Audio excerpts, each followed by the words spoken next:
your when did he actually come on your radar? This is before you ever joined him. When did you first hear about Stan Getz, and what context? Well, I heard him on records when I was in Chicago. West Coast jazz and the Norman Granz things, So, I was well aware of him, in 50s, late 50s, 60s. With the West Coast stuff with Teddy Kotick and Jack Sheldon, people like that. Shelly Manne. Well, Stan was a melodic player. He's out of I hear like the Prez in him. Yeah, right. Him and Zoot Sims and Al Kahn, all those guys come out of that mold. So, he's got that sort of velvety sound, but he's a lyrical player, very melodic, got big ears, could hear anything. He's a natural musician. So, he could go toe to toe in any situation, So, and eventually he just established himself as a player. He had a sound. He had a distinctive sound. When you heard it, you recognized it, and it was a pleasant sound. It's a pleasing sound. Mm-hmm. So he's respected by all the cats. So he could hold his own. Right. I'm trying to get at the idea. He became this pop. It's a little bit different. I mean, he was a jazz star, but would you consider him a pop star once he? I see some YouTube videos of you guys playing stuff with Astrud Gilberto, and do you think he was considered a pop star? Well, he got popular playing the bossa nova, but I mean, he had a good run. I mean, Stan, when he played, man, he played everything.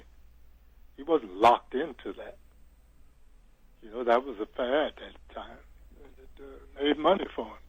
Made him reach a wider audience. When I played with him, we played some of that, but most of the time we played original music. Played standards and original music. Yeah. I mean, we played tunes written by other people, tunes written by me, Richie Byrack, Dave Holland, Chick Corea.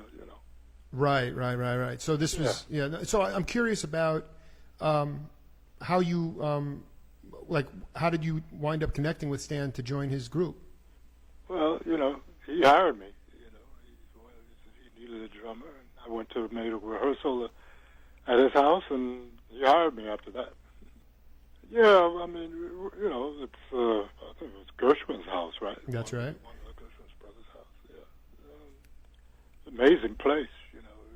We rehearsed in the ballroom, I think, and who was playing? I think Richie Byrack and Dave Holland, I think, were in the band. I was in it with a couple of different personnel, Miroslav and Stanley Cowell, and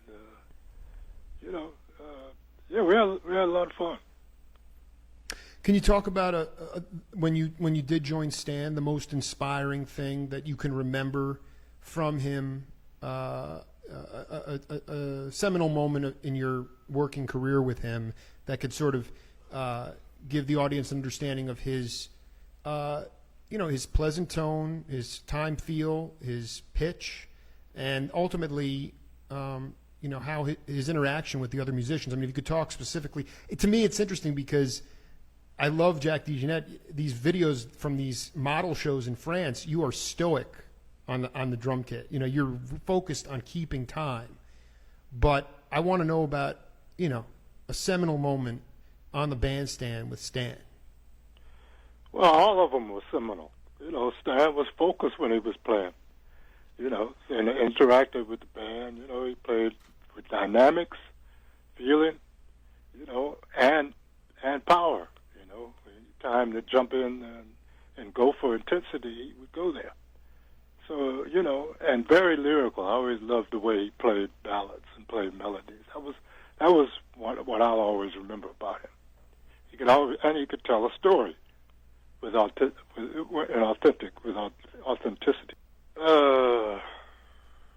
When he played something like Sweet Rains, he had a lot of heart, a lot of feeling with it. So it was always a pleasure play and listen and feel it when he was playing.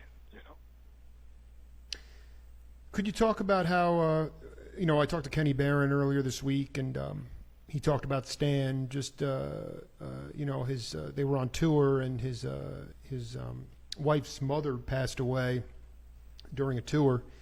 Kenny had to go home and attend the funeral, and while he was there, Stan called him and said, "Listen, why don't you bring your wife back on the tour with us? Because I don't want her to be alone." Can you talk about the most loving thing that Stan Getz did for you, to you?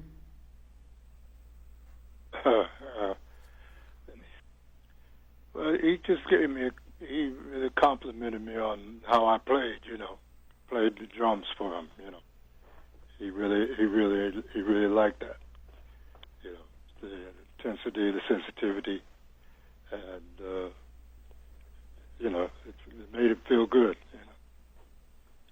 He said it a few times, while we were on tour, at the end of a concert sometime.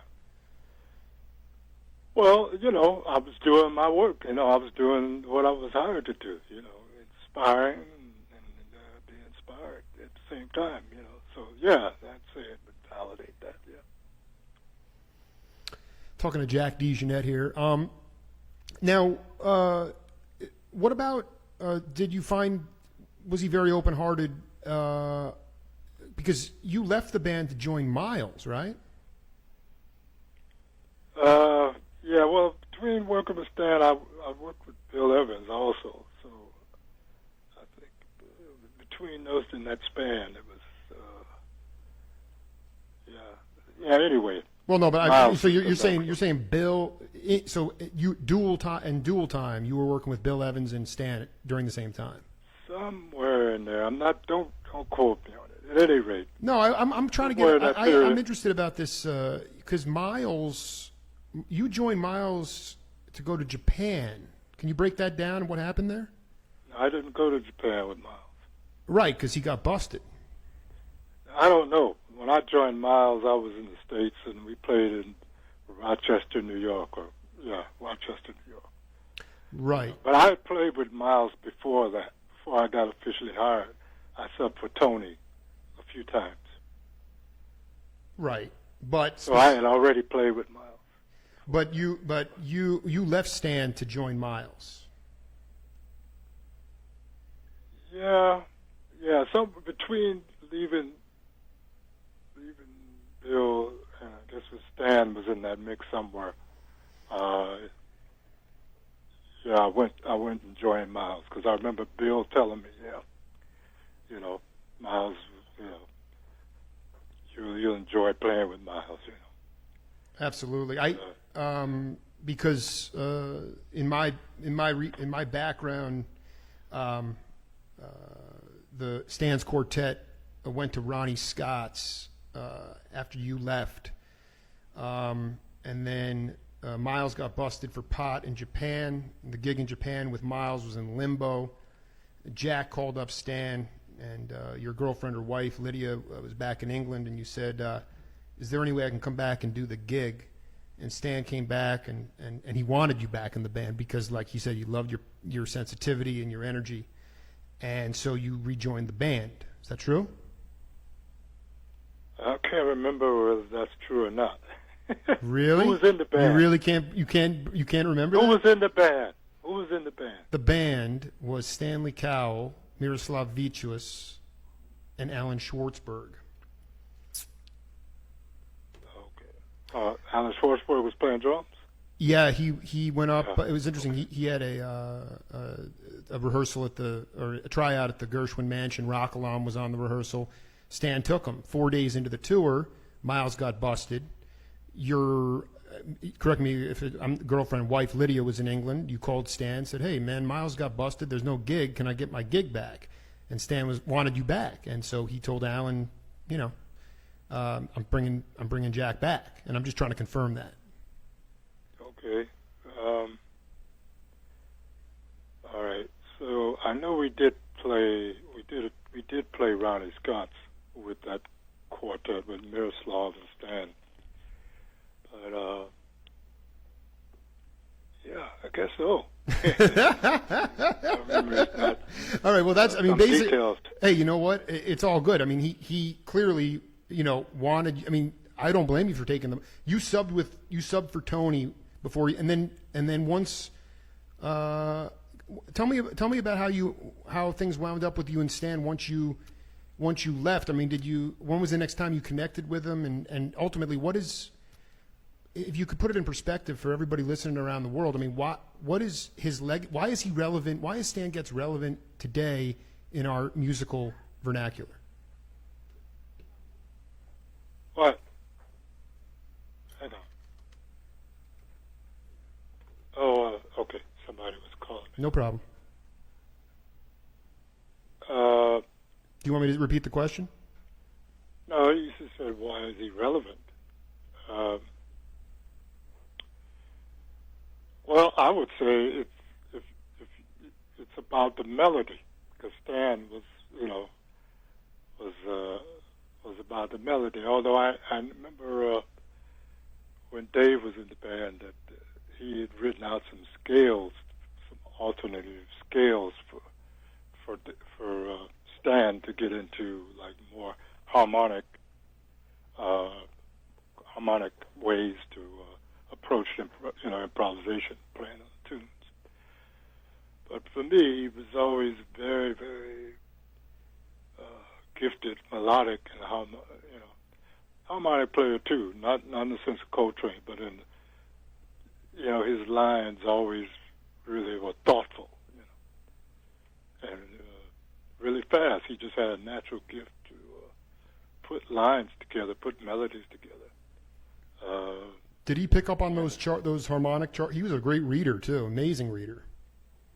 Yeah, he had a good memory, quick memory. Yeah, I guess because he always, I mean, to me, also, I just was curious about when you guys all were pretty formidable players. We actually led in with a track with you and Dave Holland just doing drum and bass on a Joe Henderson album, and you guys had played a lot. I mean, can you talk about the rehearsing? Did you do much rehearsing? Yeah, we did some rehearsals. Most of the time, if we were doing a sound check or something, we'd bring in another tune. We'd run over something. But it didn't take long, to learn a new piece. All the parts were there. Stan would start interpreting it right away. So, like I said before, he's really quick.